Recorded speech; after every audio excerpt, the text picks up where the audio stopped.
Bila shaka umefurahi kuona vipaji vinaendelea na wewe kama kocha, lakini pia unaenjoy mashindano ya Safari Laga. Kabisa na enjoy sana, na ni bahati kuona kwamba vipaji vipo kweli. Nimeona watu wanafanya kazi, nimeona kuna wataalam, mwalimu Sekilojo Chambua, nimemwona Ibrahim mkurugenzi wa mashindano kutoka Yanga, nimemwona kuna mtu mmoja yupo katika timu ya Yanga pia amekuwa akifanya scouting.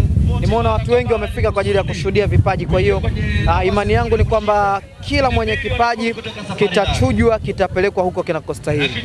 Sawa, pengine kwa jicho lako umeona vipaji hapa, lakini pia ilikuwa ni mashindano ambayo yameanzia mbali, kwa maana hii sasa ni ya kumalizia. Kwa upande wako umeona nini cha tofauti kati ya msimu uliopita na msimu huu? Napenda kutumia macho yangu. Ukisema kwa jicho lako ina nani kidogo. Kwa macho yangu, kwa namna ambavyo nimeona mwaka jana kulikuwa na vipaji, lakini mwaka huu naona kama watu wako nondo sana, yani watu wako vizuri sana, kwa sababu jambo unajua linapoanza linaanza watu wanalitolea macho, lakini msimu unaokuja unakuja na nguvu sana. Alafu msimu huu yupo Simon Msuva ndo chief scout, kwa hiyo yupo mtu ambaye amecheza mpira kwa viwango vya juu sana, lakini pia yupo mwalimu Sekilojo Chambua amecheza mpira katika viwango vizuri sana. Kwa hiyo watu walivyoona hivyo wamekuja kwa nguvu kubwa sana, ndio maana unaona kila unayemuona anapo receive kama pro, anapo touch yake ya kwanza, yani kila mtu hataki kuharibu. Kwa hiyo mwaka huu majaji ambao wako hapa physical watakuwa na kazi kubwa sana ya kuchagua nani aende. Majaji ambao wana kazi rahisi ni majaji ambao wako mtaani, kwa sababu wale wa mtaani wao issue sio ufundi. Issue ni mimi namtaka kijana fulani ni aende, naingia kwenye Safari Laga www.safarilaga.co.tz, naenda kwenye website yao, naangalia sehemu ya kupiga kura, nachukua kodi. Either nitatumia kodi ya kwenye kizibo cha Safari au nitatumia kodi ambayo Safari wameiachia 1977, napiga kura. Hiyo ni rahisi kwa ambao wanapiga kwa kupitia website, lakini kwa hawa ambao wako physical hapa watakuwa na kazi ngumu sana, kwa sababu vijana wengi wamekuja wana uwezo mkubwa sana.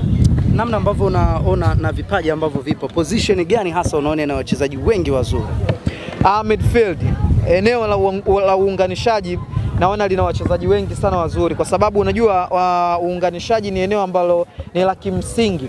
Yani unapokuwa mchezaji uwanjani, kabla ya kitu chochote lazima kwanza uwe muunganishaji, alafu ndo mambo mengine yanakuja. Yani ukiwa kwanza muunganishaji, alafu ndo unakuwa back, kwa maana defender. Ukiwa muunganishaji, alafu ndo unakuwa muunganishaji. Ukiwa muunganishaji ndo unakuwa mshambuliaji. Yani lazima lazima uwe na ile basic skill ya kuweza kuchukua kutani, kupiga pasi pale. Kwa hiyo watu wa aina hiyo nimewaona wako wengi. Sasa sio wengi kwa maana ya wenye uwezo tu wa kuunganisha, lakini wale ambao wana jicho kabisa. Yani anaweza kuchukua mpira chini hapa akapiga pasi mita 40, mita 35 ikafika vizuri.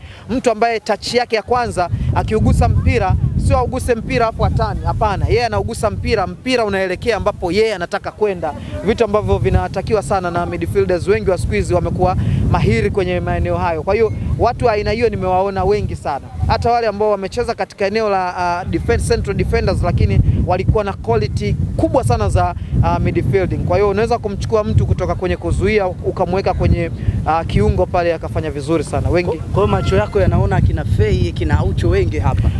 Of course nimeona kina Fei, kina Aucho, kina Shuaboy, Mkude, Ndemla, nimewaona wengi sana hapa.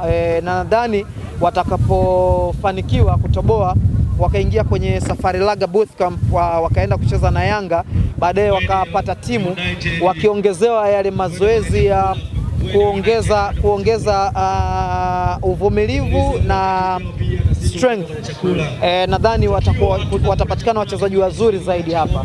Kuna vipaji vingi sana, kuna watu wengi sana. Naona kwenye uvumilivu au endurance na strength ama uhimilivu na ustamilivu, hapo ndo ambapo kidogo panatakiwa kuongezeka zaidi. Sawa, wachezaji 11 kati ya 22 waliochaguliwa au walioshinda katika msimu wa kwanza tayari wameshasajiliwa kwenye timu mbalimbali. Unaiona future is bright kwa hawa ambao unawaona wanacheza hivi sasa? Yes, kwa sababu unajua kuna mpira ni tofauti na michezo mingi. Mpira ni mchezo ambao unachezwa wazi. Kwa namna ambavyo tumetazama hapa, kusema kweli ni wachezaji ambao unaweza kawaweka kwenye timu nyingi tu akacheza. Yani ukiangalia ligi kuu yetu, ukiangalia ligi daraja la kwanza, ukiangalia championship, unaona kuna wachezaji wanacheza, hakuna tofauti kubwa sana na hawa ambao wapo wanacheza. Kwa hiyo futures bright naiona. Cha msingi hapa ni kuamua sasa kuwa na zile basic ama taarifa za msingi za mchezaji anavyojengwa. Unajua mchezaji anajengwa kama unavyojenga nyumba ya gorofa. Hapo ndo tutakapotofautiana, na mchezaji ambaye ataenda ligi kuu ni yule ambaye atajijenga kama linavyojengwa gorofa. Kwanza kwa kuanzia umri wa utoto hadi ujana kidogo, lazima ajue akitaka kupiga mpira ufike mita 40 apige kwa kutumia eneo gani la mguu. Akitaka kupiga mpira uinuke uende juu, apige kwa kutumia eneo gani la mguu.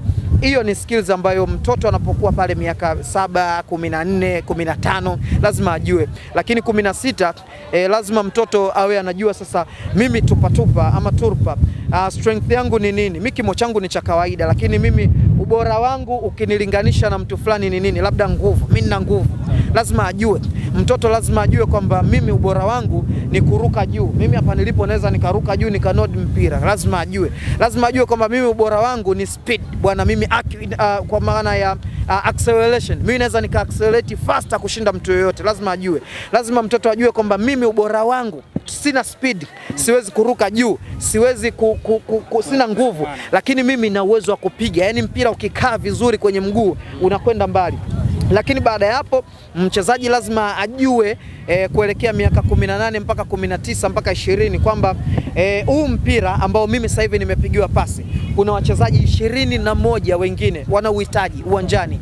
Kwa hiyo mimi mpira sasa hivi umekuja kwangu, ni ufanyie nini? Lazima ajue hilo. Lakini cha mwisho ambapo sasa ndio gorofa juu unaelekea kwenye chumba cha juu na kupaua, lazima mchezaji ajue kwamba mimi ni mchezaji. Kesho kuna mechi, lakini wakati kesho kuna mechi Jumamosi, leo Ijumaa nimeitwa pub fulani, kuna watoto wakali sana. Nimeitwa eneo fulani, kuna vyuma, kuna pisi za kuondoka. Nimeitwa sehemu fulani, kuna bia za kumwaga za kutosha, kuna vyombo vya kutosha. Lakini yule mchezaji aseme hivi vote hivi na cancel, kesho naenda kucheza. Kunaona bwana, hapo sasa mchezaji anakuwa yuko tayari kwa ajili ya kuitengeneza karia yake, kwa maana amekomaa. Sasa mchezaji ambaye kwenye mashindano haya ya Safari Laga Cup 2025 ataweza kujipitisha vizuri kwenye maeneo hayo, basi naamini ni mchezaji ambaye future is bright. Kuna mechi, lakini wakati kesho kuna mechi Jumamosi, leo Ijumaa nimeitwa pub fulani, kuna watoto wakali sana. Nimeitwa eneo fulani, kuna vyuma, kuna pisi za kuondoka. Nimeitwa sehemu fulani, kuna bia za kumwaga za kutosha, kuna vyombo vya kutosha. Lakini